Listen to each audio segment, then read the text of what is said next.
एक आम आदमी, एक सत्संग और एक वायरल वीडियो, ये थी उस खतरनाक साजिश की शुरुआत जिसमें एक मासूम शख्स ने अपनी 18 एकड़ ज़मीन के लिए अपनी ही जान से हाथ धो बैठा। शादी का झांसा और एक टीवी शो से इंस्पायर्ड मर्डर और एक लाश जो कुशीनगर के सुनसान रास्ते पर मिली। कैसे एक सत्संग की स्टेज से शुरू हुई ये भयानक कहानी आज की वीडियो में खोलेंगे इस हत्या के सारे राज। 6 जून 2025 की सुबह कुशीनगर जिले का एक सुनसान इलाका। चुप्पी इतनी गहरी थी कि हवा भी सियोर उठे। इसी खामोशी को तोड़ती है एक दिल दहलाने वाली खबर। एक लाश मिलती है, गर्दन पर चाकू घुसा हुआ था, खून सूख चुका था, पर उस सन्नाटे में अब भी चीखें गूंज रही थी।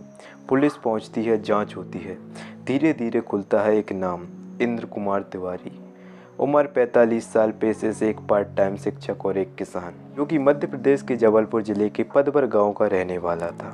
और सबसे अहम बात यह थी कि उसके पास थी 18 एकड़ जमीन, लेकिन ना कोई परिवार, ना कोई अपना। वो अकेला था। शायद उसी अकेलेपन ने उसकी जान ले ली। इंद्र की जिंदगी आम थी, घर जमीन संभालना, पढ़ाना और अपना एकांत जीना। ना शादी, ना कोई सहारा। एक दिन वह सत्संग में पहुंचा जहां मंच पर थे अनिरुद्धाचार्य महाराज। वो मंच से लोगों के सवालों के जवाब दे रहे थे। इंद्र भी खड़ा हुआ और बोला, महाराज, मेरे पास 18 एकड़ जमीन है, लेकिन कोई वारिस नहीं है, मैं अकेला हूँ। ये लाइन कैमरे में कैद हो गई। किसी और के लिए सिर्फ एक मामूली सा सवाल था, लेकिन किसी की नज़र में ये बना एक सुनहरा मौका। वीडियो वायरल हुआ और वहीं से शुरू हुआ एक खतरनाक साजिश की शुरुआत, जो इस वीडियो का असली सच है। उस वायरल वीडियो ने सिर्फ लोगों का दिल नहीं, एक शैतानी दिमाग भी जगा दिया था। उस शैतानी दिमाग का नाम था साहिबा बानो, एक ऐसी औरत जिसके लिए सिर्फ इंद्र कुमार की 18 एकड़ जमीन एक सोने का खजाना थी। जैसे ही उसने इंद्र की वायरल सत्संग वीडियो देखा, उसने तुरंत एक प्लान बनाया। एक ऐसा प्लान जिसमें मोहब्बत का चेहरा था, लेकिन अंदर सिर्फ झूठ और मौत छुपी थी। साहिबा ने अपना असली नाम छुपा लिया और नया रूप लिया खुशी तिवारी के नाम से। उसने नकली आधार कार्ड बनाया, सोशल मीडिया के जरिए इंद्र से संपर्क किया। उसने प्यार जताया, अपनापन दिखाया और एक झूठी शादी का झांसा दिया। इंद्र, जो जिंदगी भर से अपना साथी ढूंढ रहा था, उसने इस रिश्ते को अपनी तकदीर मान लिया। पर उसे क्या पता था कि ये मोहब्बत नहीं, मौत का संदेशा था।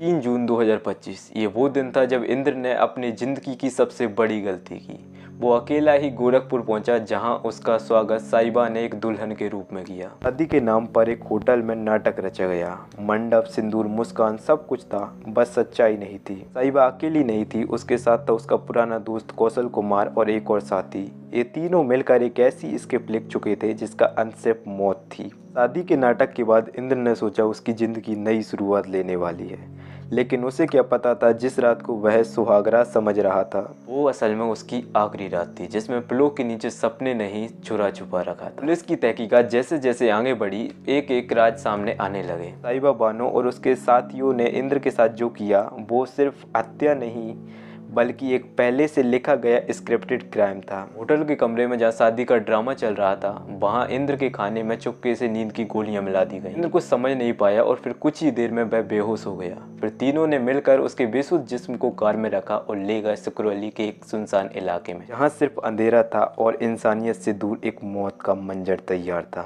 वहीं साहिबा ने छुरा उठाया और इंद्र की गर्दन पर गहरा वार किया, और एक ही पल में एक इंसान जिसका दिल भर गया था प्यार से, अब जमीन पर लाश बनकर गिर गया। उसकी लाश को नाले में फेंक दिया गया जैसे कोई बेकार सामान हो। और सबसे दिलचस्प बात यह है कि ये पूरा प्लान एक टीवी शो से इंस्पायर्ड था, क्राइम पेट्रोल के एक एपिसोड से, जहां उन्होंने हत्या का हर स्टेप सीखा, समझा और उसी तरह अंजाम दिया। ये हत्या थी, लेकिन एक ऐसे पाप की कहानी जिसका डायरेक्टर था पैसा और विक्टिम सिर्फ एक मासूम किसान। 6 जून 2025 यह वह दिन था जिस दिन कुशीनगर पुलिस को एक ऐसी लाश मिली जिसका कोई नाम, कोई पहचान नहीं थी, सिर्फ गर्दन पर घाव था और आंखों में एक अधूरी कहानी। शुरुआत में पुलिस के पास कोई सुराग नहीं था, इसलिए उन्होंने इस अनजान लाश की तस्वीरें सोशल मीडिया पर अपलोड की ताकि शायद कोई पहचान ले और कोई दावा करे। उसी वक्त सैकड़ों किलोमीटर दूर मध्य प्रदेश के जबलपुर में इंद्र कुमार तिवारी के परिवार ने मिसिंग कंप्लेन कराई। जैसे ही पुलिस ने वायरल स्टेज वीडियो और मिसिंग कंप्लेन को जोड़ा, तो एक एक कर इस साजिश की डोर खुलने लगी। कुशीनगर के एसपी संतोष कुमार के अनुसार जांच में यह सामने आया कि खुशी तिवारी बनकर इंद्र से बात करने वाली औरत असल में साहिबा बानो है। पुलिस ने साहिबा बानो के call record, social media history और चैट्स और उसके साथी कुशल कुमार और उसके एक और साथी की जब ट्रैवल हिस्ट्री निकाली, तो सब डिटेल सामने। हर डिटेल एक कहानी कह रही थी। हिंद को पहले फंसाया गया, फिर होटल लाया गया, फिर उसका कत्ल करके उसकी जमीन हड़पने का प्लान बनाया गया। तीनों को गिरफ्तार किया गया और फिर पुलिस ने इनसे पूछताछ की तो वो तमाम झूठ मुखौटे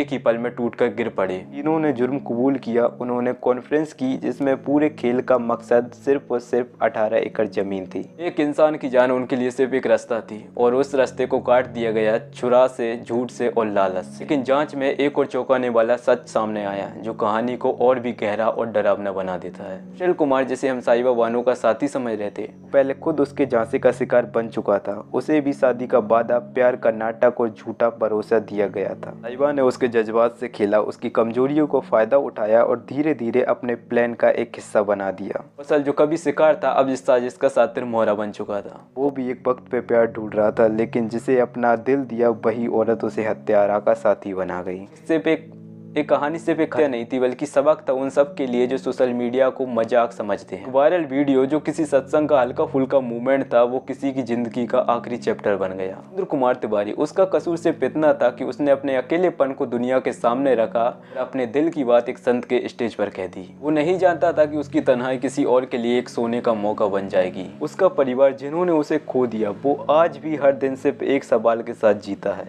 क्या ये सब रोका जा सकता था? अनिरुद्धाचार्य महाराज का इस केस में कोई डायरेक्ट रोल नहीं था, लेकिन उनका वायरल वीडियो ही बना इस पूरी साजिश का ट्रिगर। ये दिखाता है आज के डिजिटल युग में एक छोटी सी बात, एक वायरल सेकंड जो किसी के लिए जिंदगी और मौत का फैसला बन सकता है। यह केस हमें एक और जरूरी बात याद दिलाता है कि सोशल मीडिया लाइक और व्यूज का खेल नहीं है। ये कब किसकी जिंदगी तबाह कर दे कोई नहीं जानता। आज भी साहिबा बानो और उसके साथियों पर केस चल रहा है और इंद्र कुमार तिवारी का परिवार इंसाफ के इंतजार में हर दिन हर पल गिन रहा है। हो सकता है कानून अपना काम करे, लेकिन एक जिंदगी जो सिर्फ एक साथी ढूंढती थी वो कभी लौट कर नहीं आएगी।